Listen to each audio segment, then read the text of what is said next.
Diqqat aholiga tezkor xabar. O'zgidromet O'zbekistonda 28-mart kuni kutilayotgan ob-havo prognozini e'lon qildi. Barcha xabardor bo'lsin. Assalomu alaykum do'stlar. Eng so'nggi va dolzarb yangiliklardan faqatgina birinchilardan bo'lib xabardor bo'lishni istasangiz, videoga bir donadan like bosib, kanalimizga obuna bo'ling. Siz shu orqali bizning kichik mehnatimizni qadrlagan bo'lasiz. Barchangizga kattakon rahmat. Diqqat qiling. Toshkent shahrida havo o'zgaruvchan bo'ladi. Yog'ingarchilik kutilmaydi. Shamol sharqdan 3-8 metr sekund tezlikda esadi. Harorat kechasi 13-15 daraja iliq, kunduzi 27-29 daraja iliq bo'ladi. Qoraqalpog'iston Respublikasi va Xorazm viloyatida havo o'zgaruvchan bo'ladi. Ba'zi joylarda qisqa muddatli yomg'ir yog'ishi momaqaldiroq bo'lishi mumkin. Shamol sharqdan 7-12 metr sekund tezlikda esadi. Ba'zi joylarda 13-18 metr sekundgacha kuchayishi, ayrim joylarda chang-to'zonlar bilan kuzatilishi mumkin. Harorat kechasi 12-7 daraja iliq, kunduzi 18-23 daraja iliq bo'ladi.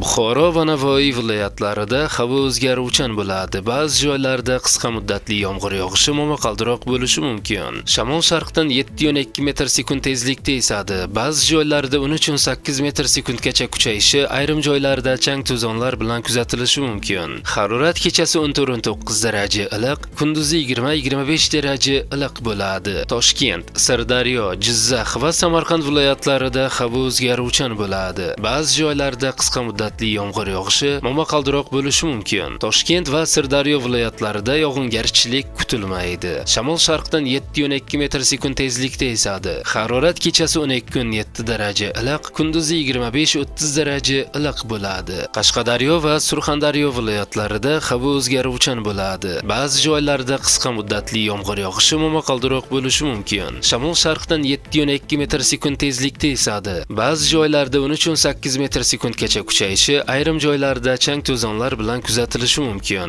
Harorat kechasi 14-19 daraja iliq, kunduzi 20-25 daraja iliq bo'ladi. Andijon, Namangan va Farg'ona viloyatlarida havo o'zgaruvchan bo'ladi. Yog'ingarchilik kutilmaydi. Shamol sharqdan 5-10 metr sekund tezlikda esadi. Harorat kechasi 10-15 daraja iliq, kunduzi 23-28 daraja iliq bo'ladi. Respublikaning tog'li hududlarida esa havo o'zgaruvchan bo'ladi. Ba'zi joylarda yomg'ir yog'adi. Momaqaldiroq bo'lishi mumkin. Sel, suv toshqin hodisalari yuzaga kelishi mumkin. Shamol sharqdan 7-12 metr sekund tezlikda esadi. Momaqaldiroq paytida 13-18 metr sekundgacha kuchayishi mumkin. Harorat kechasi 5-10 daraja iliq, kunduzi 17-22 daraja iliq bo'ladi, deyiladi O'zgidromet ma'lumotida. Do'stlar, videoga bir donadan like bosib, kanalimizga obuna bo'ling.